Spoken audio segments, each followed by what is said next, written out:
प्रिय छात्रों, आज का हमारा टॉपिक है यूरिनोजेनिटल सिस्टम।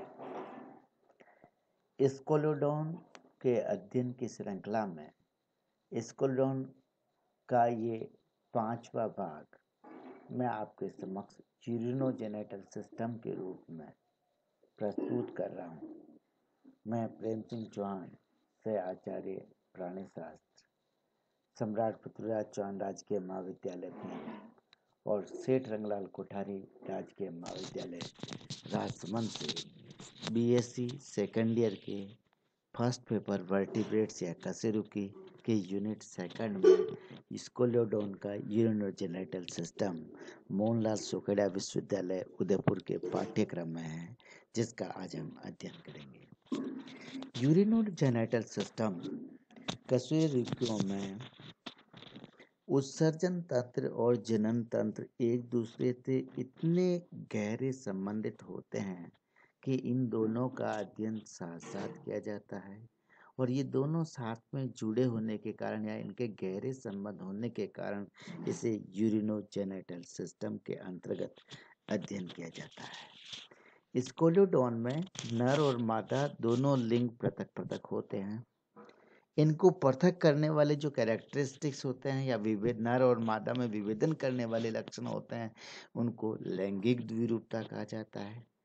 लैंगिक द्विरूपता के लिए स्कोलोडोन के नरों में जो पेल्विक फिन्स होते हैं, उन पेल्विक फिन्स पर आलिंगक या क्लेस्पर्स पाए जाते हैं।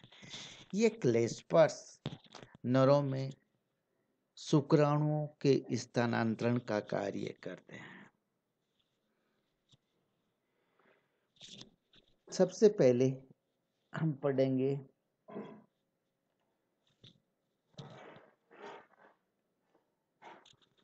मेल यूरिनोजेनिटल सिस्टम, जिसमें एक्सक्रीटरी ऑर्गन।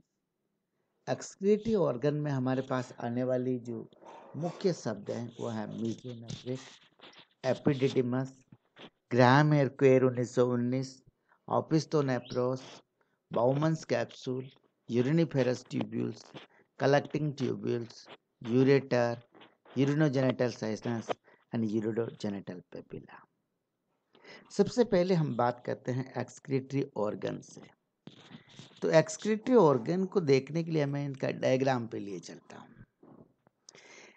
एक जोड़ी लंबी और चपटी रिबन के समान संरचनाएं होती है जो वृक्क कहलाती हैं। ये एक जोड़ी लंबी चपटी और रिबन के सदृश संरचना है। ये दोनों किडनी है जो मीजोनेफ्रिक प्रकार की है। ये मीजोनेफ्रिक प्रकार की वृक्क जो होते हैं नर डॉगफिश के उत्सर्जी अंग है। इनके ऊपर पेरिटोनियम पाया जाता है और पेरिटोनियम के द्वारा ये मध्य रेखा के इधर उधर पृष्ठ उदरीय भित्ति से संलग्न रहते हैं। एक मध्य रेखा मान लो, तो पेरिटोनियम के द्वारा उदर की मध्य और पृष्ठीय भित्ति से यह संलग्न रहते हैं। ये देह गुहा के लगभग संपूर्ण लंबाई में फैले हुए होते हैं। देह गुहा में ये आगे से स्टार्ट है और पीछे तक संपूर्ण लंबाई में दोनों वृक्क जो है फैले हुए होते हैं। पीछे की ओर ये जो वृक्क हैं अवस्कर तक फैले हुए होते हैं, क्योंकि ये अवस्कर है और अवस्कर तक ये वृक्क आया हुआ है, इसलिए पीछे की ओर ये अवस्कर तक फैले रहते हैं। प्रत्येक वृक्क जो होता है दो स्पष्ट भागों में विभाजित होता है। ये एक भाग कहलाता है anterior end of the kidney और दूसरा पीछे वाला भाग कहलाता है posterior urinary part of the kidney. जो anterior end of the kidney है उसको एपिडाइडिमस या anterior genital part of the kidney भी कहा जाता है। तो अब हम बात करते हैं कि इसका जो अग्र भाग या एंटीरियर पोर्शन होता है किडनी का, ये एंटीरियर पोर्शन जो है अल्प विकसित होता है, नॉन एक्सक्रीटरी होता है अपेक्षाकृत सकरा होता है और जनन का कार्य करने के कारण इसको एपिडिडिमस कहा जाता है। Epididymis anterior genital part of the kidney इसको कहा जाता है। लेकिन पीछे वाला भाग देखो, posterior urinary part of the kidney कैसा है, आकार में मोटा है और ये एक्सक्रीटरी होता है, उत्सर्जन का कार्य करता है, अपेक्षाकृत मोटा और क्रियात्मक वयस्क वृक्क बनाता है। इसी को ग्राम कैर ने 1919 में कहा कि यह ओपिस्टोनेफ्रोस है, ओपिस्टोनेफ्रोस कहलाता है। प्रत्येक जो ओपिस्टोनेफ्रोस होता है उसमें ग्लोमेरुलस को घेरते हुए बाउमन्स कैप्सूल सहित अनेक यूरिनिफेरस ट्यूब्यूल्स पाई जाती है। ये यूरिनिफेरस ट्यूब्यूल्स यूरिया का अवशोषण करने वाले सेगमेंट होते हैं। सारी यूरिनिफेरस ट्यूब्यूल्स जाकर के कलेक्टिंग ट्यूब्यूल में खुलती है और कलेक्टिंग ट्यूब्यूल्स फिर किस में खुलती है, यूरेटर में खुलती है और यूरेटर पीछे की ओर चलती है। यूरेटर पीछे की ओर चल करके यूरिनोजेनेटल साइनस में, ये यूरेटर आ गई, ये यूरिनोजेनेटल साइनस में यूरिनोजेनेटल पेपिला के ऊपर खुलती है। यूरिनोजेनेटल साइनस में यूरिनोजेनेटल पेपिला के ऊपर खुलती है और यूरिनोजेनेटल साइनस जो है फिर क्लोएका में खुलता है। ये पूरा का पूरा क्लोएका है और क्लोएका फिर बाहर की ओर खुल जाता है। ठीक है भाई, ये हुआ इसका एक्सक्रीटरी ऑर्गन। अब बात करते हैं इसी डायग्राम से मेल रिप्रोडक्टिव ऑर्गन्स की। एक जोड़ी लंबे वृषण पाए जाते हैं। ये है एक जोड़ी लंबे वृषण जो नर जनन तंत्र का भाग होती है। दोनों ही वृषणधर या मिजोरकियम नामक पेरिटोनियम के दोहरे भंज के द्वारा पृष्ठ उदरीय भित्ति से संलग्न रहते हैं। तो ये दोनों वृक्क है, इसमें ये मिजोरकियम है और मिजोरकियम के साथ में ये पृष्ठ उदरीय भित्ति के साथ संलग्न है दोनों वृक्क। दोनों के पश्च सिरे पर ये दोनों वृक्क और इनके पश्च सिरा यहाँ है और पश्च सिरे पर क्या पाई जाती है, एक एक रेक्टल ग्लैंड पाई जाती है। ये रेक्टल ग्लैंड एग्रंथिल होती है, नॉन ग्लैंडुलर टिश्यू से बना हुआ एक डाइवर्टिकुलम के समान होती है। इसको सीकल ग्लैंड भी कहा जाता है। ये रेक्टल ग्लैंड है, इसको सीकल ग्लैंड भी कहा जाता है। प्रत्येक वृषण में की यदि संरचना को अंदर से देखेंगे तो इसमें अनेक क्या पाई जाती है, सेमिनिफेरस ट्यूब्यूल्स पाई जाती है जो वासा एफरेंसिया कहलाती है। ये वासा एफरेंसिया जो है वृषणधर या मिजोरकियम में होकर एक बड़ी जो है वोल्फियन डक्ट का निर्माण करती है। वोल्फियन डक्ट को मीजोनेफ्रिक डक्ट भी कहा जाता है।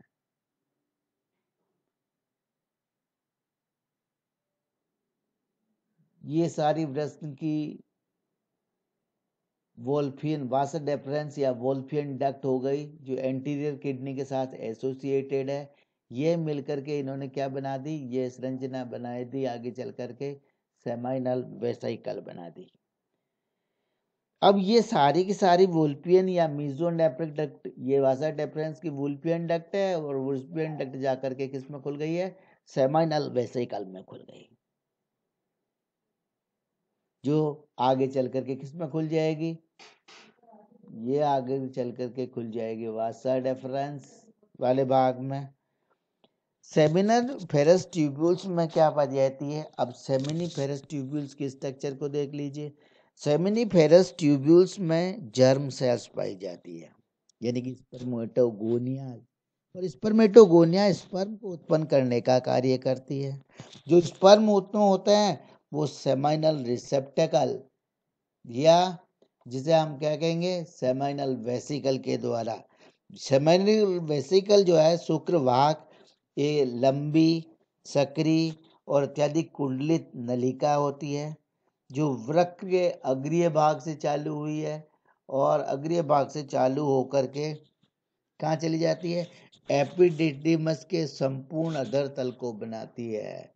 ये एपिडिडिमस और उसके संपूर्ण अधर तल तो यहाँ से को बनाती है। इसमें क्या होता है, इसमें शुक्राणुओं के लिए एक पोषक तरल उत्पन्न होता है।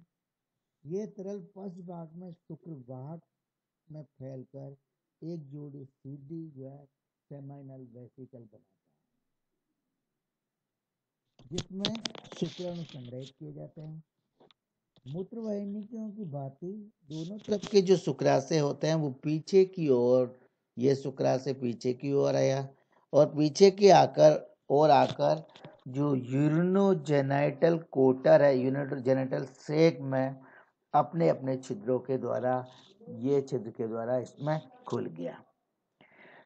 मूत्रजनन कोटर से आगे की ओर ये दोनों तरफ है संदेहास्पद कार्य करने वाले लंबे एक मुग्धर कोश या स्पर्म सैक्स का निर्माण करते हैं। ये स्पर्म सैक बन गया। अब बाहर की ओर जब ये खुलेगा तो ये पेल्विक फिन का एक संरचना बनेगी। उस पेल्विक फिन की संरचना को अपन कहेंगे क्लेस्पर्स। ये दो क्लेस्पर बन गए। क्लेस्पर या विनाल जो होते हैं केवल नरों में पाए जाते हैं और ये नर जनन तंत्र का एसेसरी ऑर्गन होता है। इस क्लेस्पर को यदि हम कहें तो क्लेस्पर जो नर डॉग फिश होती है उस पे पेल्विक फिन्स की जो है एक साइड वाली संरचना होती है। ये दोनों क्लेस्पर्स इंट्रोमिटेंट ऑर्गन या प्रवेशी अंगों की भांति कार्य करते हैं।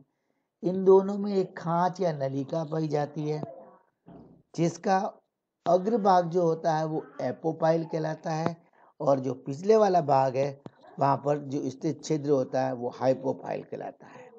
अग्र छिद्र एपोपाइल और पश्च छिद्र को हाइपोपाइल कहते हैं। जब भी कॉपुलेशन होता है तो शुक्राणु मेल जेनेटल पेपिला से, जहां से मेल जेनेटल पेपिला से सीधे क्लेस्पर के छिद्र में आ जाते हैं और क्लेस्पर से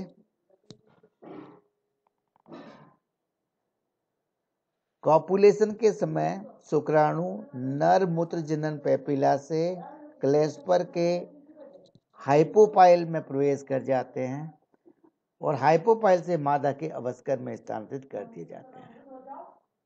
पश्च अधर श्रोणि प्रदेश की जो त्वचा होती है उसके नीचे एक पेशीय थैली पाई जाती है जिसे साइफन या विनाल कहते हैं।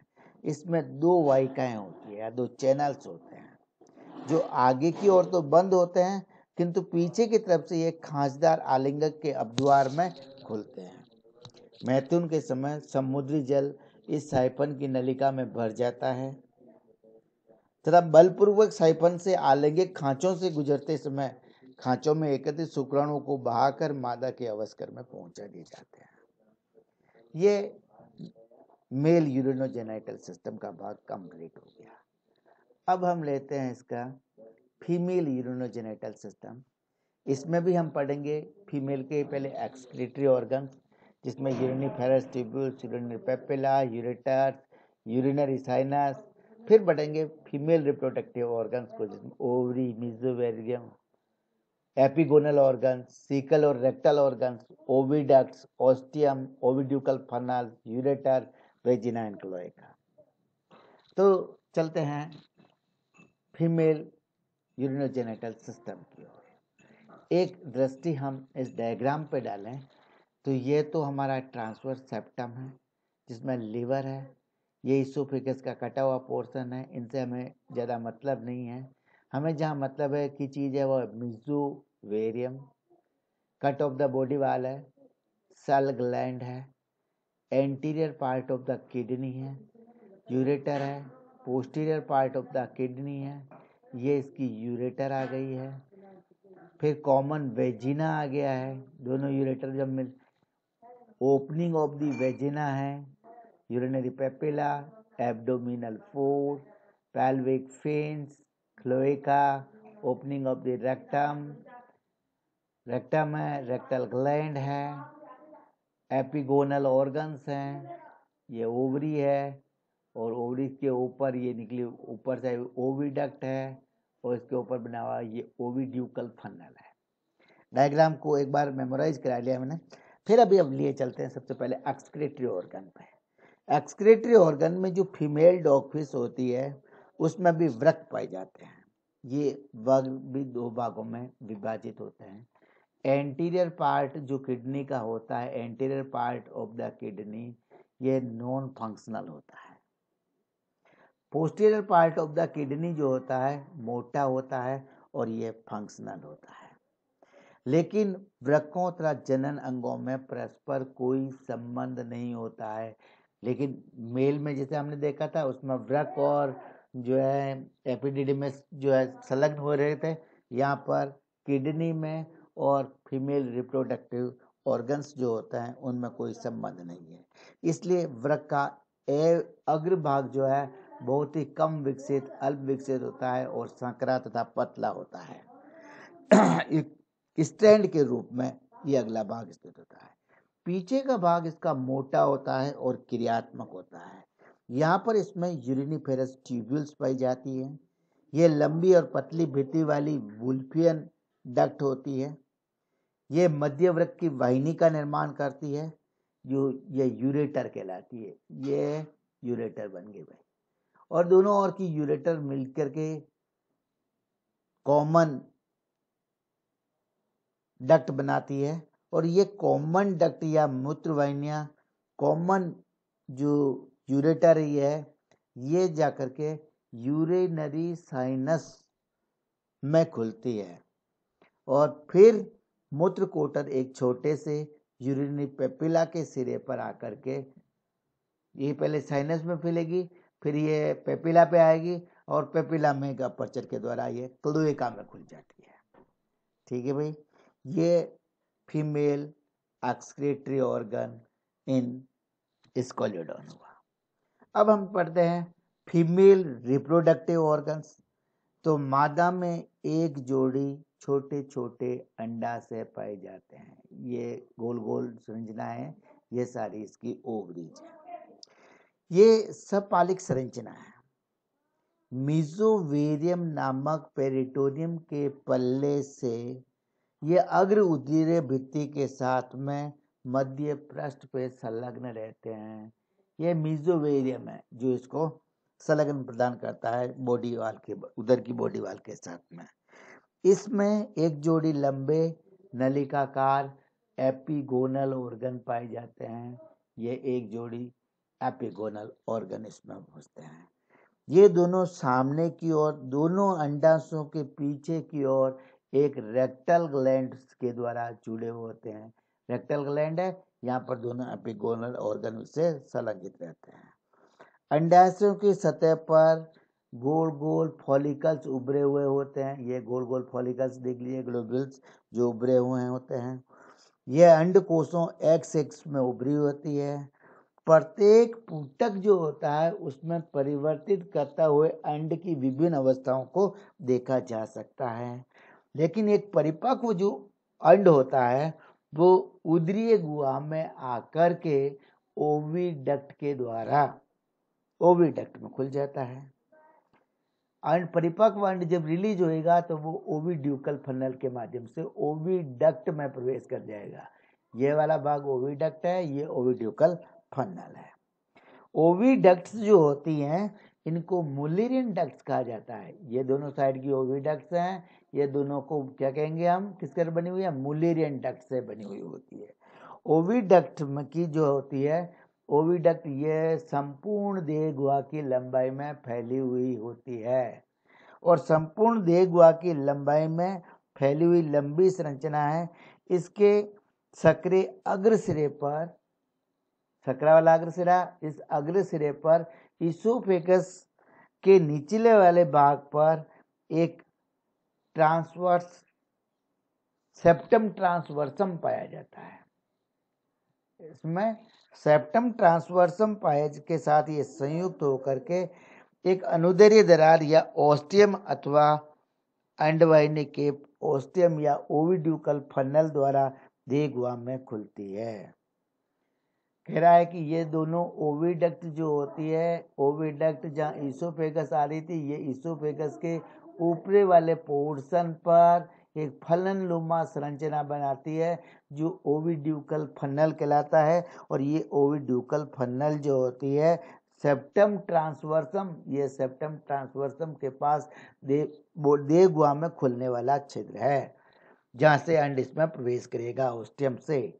अंडवाहिनी कीप में थोड़ा सा पीछे की ओर ये अंडवाहिनी फनल और अंडवाहिनी फनल से पीछे की ओर जाती हुई ओविडक्ट है, उसमें थोड़ा सा पीछे की ओर एक ग्लैंड पाई जाती है। ये फूली हुई संरचना ग्लैंड है और इस ग्लैंड को सेल ग्लैंड कहते हैं। जो सेल ग्लैंड होती है वो नीचे उतरते हुए अंडों के चारों पर, अंडा जो ओविडक्ट से रिलीज हुआ है इधर चलेगा मात्र में, यहाँ आके थोड़ा रुकेगा और यहाँ रुकेगा तो इसके ऊपर एक पतली झिल्ली का स्त्रावण होएगा। सेल ग्लैंड अंडे के चारों ओर पतली झिल्ली को स्त्रावित करती है। इसमें अंडे जो है अंडवाहिनी केप तथा कवच ग्रंथि के बीच वाले मार्ग पर निषेचित हो जाते हैं। यहाँ से ओविड्यूकल फनल से सेल ग्लैंड तक अंडा आएगा, तब तक ये अंडा निषेचित हो जाएगा। फिर यहाँ पर इसके ऊपर झिल्ली बन जाएगी, अंडवाहिनी पुनः सक्रिय हो जाती है, ये सक्रिय अंडवाहिनी है। और आगे वाले भाग पर सेल ग्लैंड, परंतु पीछे वाले भाग की ओर अंडवाहिनी जो है एक चौड़े संरचना में परिवर्तित हो जाती है जो कि यूट्रस कहलाती है। ये चौड़ी संरचना इसकी यूट्रस हो जाती है। ये फैली हुई संरचना है। यूट्रस में इन अंडों से अनेक प्रकार के भ्रूणों का परिवर्धन होता है और दोनों गर्भाशय पीछे की ओर संयुक्त हो जाते हैं चल करके, और संयुक्त हो जा करके एक कॉमन जो है वेजिना का निर्माण करते हैं। ये वेजिना जो होती है, कॉमन वेजिना, एक ओपनिंग के द्वारा किस में खुल जाती है, अवस्कर में खुल जाती है। ओपनिंग के द्वारा यह अवस्कर में खुल जाती है। यह फीमेल रिप्रोडक्टिव सिस्टम का कंप्लीट भाग हो गया। अब रिप्रोडक्शन से संबंधित कुछ बात हैं जिसमें हम बात करेंगे कॉपुलेशन की, फर्टिलाइजेशन की और डेवलपमेंट की। प्रजनन लगभग पूरे वर्ष होता है और मैथुन के समय में जो नर मादा के शरीर से लिपट जाता है और नर के जो इरेक्टेड या ऊर्ध्वर सिर से खिंचित क्लेस्पर्स या आलिंगक होते हैं, एक या दोनों मादा के अवस्कर में निवेशित होकर शुक्राणु को स्थानांतरित करने का कार्य करते हैं। फर्टिलाइजेशन, समस्त इलास्मोब्रैंक्स की भांति डॉगफिश में भी इंटरनल फर्टिलाइजेशन होता है। ये कवच ग्रंथियों से आगे अंडवाहिनियों के अगले संकीर्ण भाग में होता है। अब आती है बात डेवलपमेंट की। डॉगफिश जिसे हम स्क्वेलिडोन कहते हैं, स्क्वेलस, ये दोनों ओवोविविपेरस है। अंडाओं का जो परिवर्तन होता है वो इनका गर्भाशयों में होता है और ये जीवित बच्चों को जन्म देती है। प्रत्येक जो इनका यूट्रस होता है उसमें 3 से 7 तक भ्रूणों का परिवर्तन होता है, किंतु इनकी संख्या स्पीशीज पर निर्भर करती है। गर्भाशय की जो म्यूकस मेम्ब्रेन होती है वो एक सुरक्षात्मक तरल भरे हुए चेंबर का निर्माण करती है और जो प्रत्येक भ्रूण के लिए कॉमन होती है। आरंभ में भ्रूण की जो है आहार नली पोषण के लिए पीतक पर डिपेंडेंट होती है। पीतक से भरा हुआ जो योगसेक होता है वो योगसेक एक व्रंत के द्वारा जो है जुड़ी रहती है। इस संरचना को हमारे पास डायग्राम भी है, उससे देख सकते हैं। ये है योगसेक, प्लेसेंटा है, योग स्टाल्क है, प्लेसेंटल कोड जिसे कहते हैं, ये अपेंडिक्यूलेरिया है सारे, ठीक है। ये एम्ब्रियो है, ये एम्ब्रियो योग से प्लेसेंटा के द्वारा योग से संलग्न है। तो आरंभिक अवस्था में इस स्टाल से जुड़ी होने के कारण पीतक से भोजन ग्रहण करता है। जो जो लार्वा पीतक से भोजन ग्रहण करता जाता है और पीतक समाप्त हो जाता है तो पीतक कोष जो है ये पीतक कोष संकुचित हो जाता है। इसको योग से प्लेसेंटा कहा जाता है। रक्त वाहिनियों के विकसित होने के पश्चात भ्रूण के साथ पीतक व्रत का नलिकाकार संबंध जो होता है वो समाप्त हो जाता है। इसके स्थान पर भ्रूण जो है गर्भाशय की दीवार से एक प्लेसेंटा कोर्ड के माध्यम से जुड़ा हुआ होता है। ये प्लेसेंटल कोड भी है, लास्ट में यूट्रस से ये प्लेसेंटा कोड के माध्यम से जुड़ा हुआ होगा। अपरा रज्जु के असंख्य क्रस नलिकाकार उद्वर्ग भी पाए जाते हैं। ये अपरा रज्जु के अनेक उद्वर्ग निकली हुई संरचना है जिनको हम अपेंडिक्यूलिया कहते हैं। कुछ सार्क और रेज जो ओवी पेरस होती है, उनके निषेचित अंडे कवच द्वारा स्त्रावित एक सुरक्षित श्रृंगी संपुट अंडकोश या अंडावरण में दिए जाते हैं। ये अंडावरण जो होता है ऐसा संरचना होती है, चारों सिरे पर 4 टेंडल लगे हुए होते हैं, अंदर एम्ब्रियो है जिसमें एक योग स्टाल है और योग स्टाल से मतलब योग सिक से जुड़ा हुआ है और पूरा का पूरा ये संरचना एग कैप्सूल कहलाती है। ये जो साइलियम मछली होती है उसका एग केस है, जलपरी का मरमेड पार्ट्स ऑफ साइलियम इसको कहा जाता है। डॉगफिश साइलियम का जो अंडावरण होता है वो प्राय जलपरी का बटुआ कहलाता है, मरमेड पैड्स के नाम से जाना जाता है। ये आयताकार संदूक के समान संरचना होती है जिसके चारों कोनों पर 4 टेंड्रिल सदृश धागे के रूप में निकला होता है। यह अंडकोश को दृष्टा से चिपकाने के लिए संपूर्ण लिए समुद्री घास से लिपट जाता है और 6 से 9 महीने में पूर्णतः विकसित बच्चे अंडावरण को फाड़ करके बाहर आ जाते हैं। सामान्यतः अंडावरण में एक ही अंडे का परिवर्तन होता है। ये मछली का जो है रिप्रोडक्टिव सिस्टम, उसका डेवलपमेंट, प्लेसेंटा हमने पढ़ दिया स्कोलोडोन का। अब लास्ट में हम असाइनमेंट से पहले थोड़ा सा आर्थिक महत्व इसका वो देख लेते हैं। स्कोलोडोन मांसाहारी होती है, परभक्षी होती है, लोबस्टर को, केकड़ों को और छोटी छोटी मछलियों को खाती है, इसलिए एक प्रकार से विनाशक है। समुद्री तट पर रहने वाले स्कोलोडोन के जो गरीब लोग हैं वो स्कोलोडोन को खाते हैं। यद्यपि ये ज़्यादा स्वादिष्ट नहीं होती है और मांस भी आसानी से पचने वाला और अत्यंत पोषक नहीं होता है, फिर भी इसका उपयोग किया जाता है। इसकी त्वचा से सैग्रीन बनाई जाती है जो फर्नीचर और धातु की पॉलिश करने के लिए इसकी त्वचा अपघर्षक या एब्रेसिव का कार्य करती है और प्रयोगशालाओं में यह जंतु विच्छेदन के कार्य में काम आता है। आज जो हमने अध्ययन करा है, इस अध्ययन में से 2 इंपॉर्टेंट क्वेश्चन बनते हैं। Draw a label diagram of the female reproductive system of the Scoliodon and describe it. दूसरा, describe the urinogenital system of Scoliodon with appropriate diagram. ये 2 क्वेश्चन इंपॉर्टेंट हैं जो आप व्हाट्सएप के माध्यम से सॉल्व करके भेज सकते हैं या क्लास में आए तब बता सकते हैं। Thank you for watching this video. Have a good day. अपेक्षा करते हैं आज का वीडियो आपके लिए उपयोगी साबित हो।